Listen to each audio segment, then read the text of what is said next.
بوجھ کی وجہ سے توحید تک لایا، اسی لیے تو بہت یکسو ہو گئے۔ ان جیسا اخلاص آپ کو دیکھیں، ان کے اخلاص کے تو کیا ہی کہنے ہیں، کہ بار بار کہا کہ وما کان من المشرکین، یعنی ان کے اخلاص کے اندر بھی شرک نہیں تھا، اس قدر وہ یکسو تھے۔ یعنی کچھ صفات ہوتی نا ہر ایک کی، تو ان کے اندر یہ ایک صفت تھی۔ تو وہ سب کیسے پہنچے؟ رشد کے ذریعے، سمجھ بوجھ کے ذریعے۔ اللہ نے جو ان کو سمجھ بوجھ دی تھی نا، اس کے ذریعے وہ سارے کام کر رہے تھے۔ اب ابراہیم علیہ السلام سے ہم پڑھیں گے کہ 3 ایسی زندگی کے اندر باتیں ہیں۔ ایک کہا جاتا ہے کہ ابراہیم علیہ السلام نے 3 جھوٹ کے علاوہ کچھ نہیں، کبھی جھوٹ نہیں بولا۔ تو وہ جھوٹ میں کیا حکمت ہے؟ لیکن یہ پیچھے رشد کو یاد رکھنا ہے کہ اللہ نے ان کو سمجھ بوجھ دی، تو وہ جو بھی کام کر رہے ہیں اللہ تعالیٰ کی دی ہوئی سمجھ بوجھ کی وجہ سے کر رہے ہیں، حکمت عملی کے سبب کر رہے ہیں۔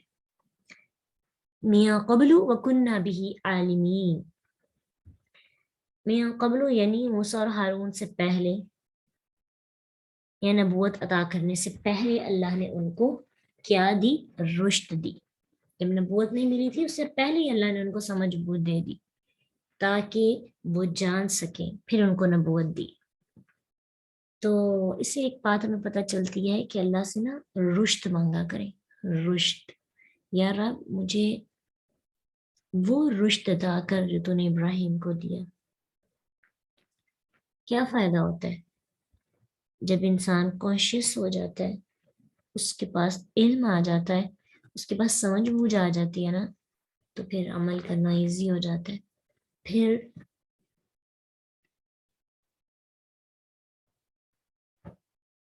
نفس کے بتوں کو توڑنا ایزی ہو جاتا ہے۔ ایک ہوتا ہے علم، علم جو ہے وہ تو ہم نے بہت ہی سیکھ لیا، کتنی ڈگریاں ہمارے پاس ہوتی ہیں، کتنا کچھ ہمیں آتا ہے، لیکن ہمارے پاس رشد نہیں ہے۔ اصل رشد کہتے کس کو ہیں؟ اگر ابراہیم علیہ السلام کی زندگی پر غور کریں تو علم والا بندہ کہے گا جی ابراہیم ایسے کر لیتے، ایسے کر لیتے، اس طرح کی پلاننگ، لیکن سمجھ بوجھ جو اللہ نے ان کو دی تھی، انہوں نے جو کیا اپنے وقت کے لحاظ سے بالکل ٹھیک کیا۔ تو اللہم الہمنی رشدی، یہ دعا کیا کریں، یا اللہ ہمیں رشد الہام کر دے، رشد عطا کر دے۔ اس کے بعد اللہ تعالیٰ ان کے رشد کی، ان کے علم کی، ان کے تقوی کی خود گواہی دے رہے ہیں۔ اس سے بڑی رحمت کیا ہو سکتی ہے؟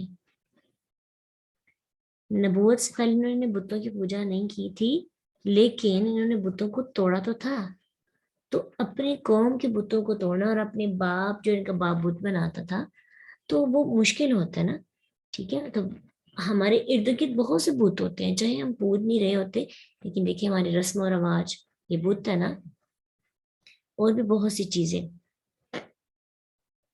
تو ان کو توڑنا ایزی ہو جاتا ہے جب سمجھ بوجھ۔ اب دیکھیں آپ میں سے بہت سے لوگ ایسے ہیں کہ جو اپنی روایات کے اگینسٹ ہیں، گھروں میں جو بدعات ہو رہی ہیں ان کے مخالف ہیں، لیکن اتنی ہمت نہیں ہے کہ مقابلہ کر سکے، اتنی ہمت نہیں ہے کہ جہاد کر سکے، تو اس کے لیے رشد چاہیے۔ تو رشد دل کو بڑا کرتی ہے، رشد انسان کے اندر ضرف پیدا کرتی ہے، انسان کے اندر بخادری۔ اور دیکھیں ابراہیم علیہ السلام کے پاس کوئی تھا ہی نہیں، اکیلے تھے۔ جی ہم ڈرپوک ہوتے ہیں، ہم سٹیپ نہیں لے پاتے، تو اللہ سے رشد مانگا کریں نا، اللہ تعالیٰ میں ایسی، دیکھیں نا ابراہیم علیہ السلام نے دلائل کے ساتھ بات کی تھی، حالانکہ اس وقت آپ دیکھیں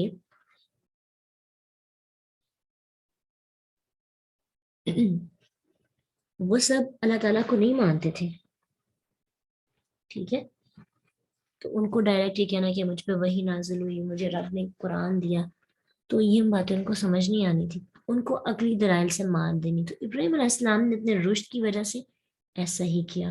وَكُنَّا بِهِ عَالِمِينَ، اور اللہ کہتے ہیں کہ ہم اسے جانتے تھے، ہم نے اس میں کیا کیا خوبیاں رکھی، کیا کیا صلاحیتیں رکھی، ہم جانتے ہیں۔ تو جس کی گواہی اللہ دے اس کا کیا رتبہ ہو سکتا ہے؟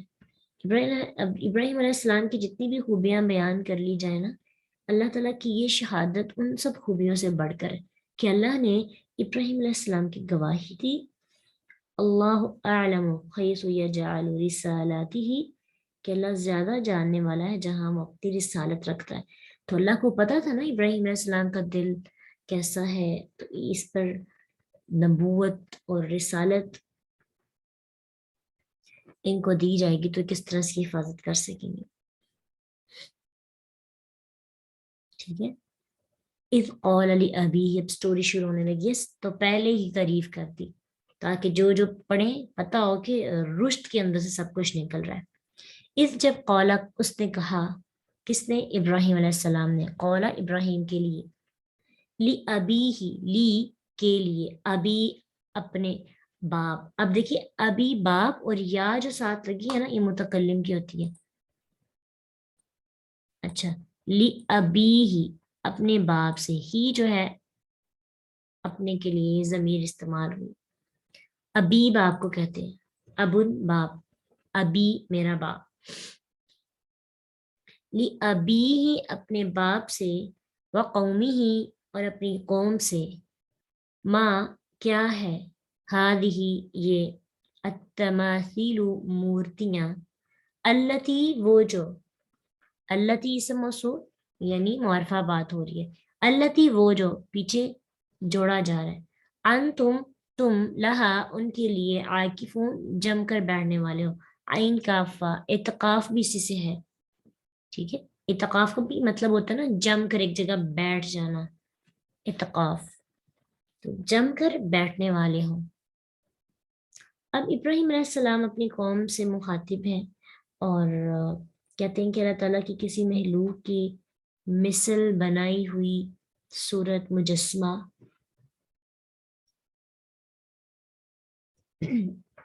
التماثیل بیسکلی تمثال ان کی جمع ہے، تمثال، تم تا میم سا الف لام، تمثال ان کی جمع التماثیل، اور تمثال مجسمے کو کہتے ہیں. اور کیسا مجسمہ؟ یہ مثل سے ہے نا، میم سا لام مثل سے ہے، اور مثل کسے کہتے ہیں؟ مانند. ٹھیک ہے، تو یعنی انسان کی مانند مجسمہ تیار کرنا، اسے کہیں گے تمثال. تو بت پرستی عموماً انسانوں کے مجسموں سے ہی شروع ہوتی ہے. ٹھیک ہے، بت پرست لوگ عموماً انسانوں کے مجسموں کی پوجا کرتے ہیں. تو یہی سمجھ بوجھ ابراہیم علیہ السلام کو اللہ نے عطا کی. یہ وہ سمجھ بوجھ ہے جو موسیٰ علیہ السلام سے پہلے اللہ نے ابراہیم علیہ السلام کو دی. اللہ کی توحید کا حق ہونا اور بتوں دوسرے تمام معبودوں کو باطل قرار دینا. ابراہیم علیہ السلام کی جو قوم تھی وہ بت پرستی میں مبتلا تھی اور ستارے، چاند، سورج کی پوجا کرتی تھی اور بادشاہ کو بھی وہ رب مانتے تھے. تو ابراہیم علیہ السلام جب ڈھونڈنے لگے اللہ کو تو کہا کہ یہ چاند میرا رب ہے. چاند جب ختم ہو گیا کہنے لگے رب تو وہ ہونا چاہیے جو کبھی بھی غروب نہ ہو، کبھی بھی منظر سے نہ ہٹے. سورج کو اپنا رب ماننے لگے، پھر وہ بھی چلا گیا.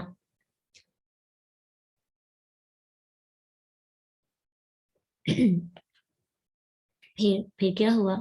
پھر اللہ تعالیٰ نے ان کو اپنی طرف رغبت دلائی اور بتایا کہ میں ہوں تیرا رب. تو آپ نے سورہ بقرہ کے اندر بھی آیت 258 میں پڑھ کے آئے ہیں آپ کی، جس میں پتہ ہے ابراہیم اور بادشاہ کی ڈسکشن ہے کہ ابراہیم علیہ السلام نے جو بادشاہ ہے اس کو کس طرح انکار کیا کہ وہ رب نہیں ہے. اس نے کہا رب کون ہے؟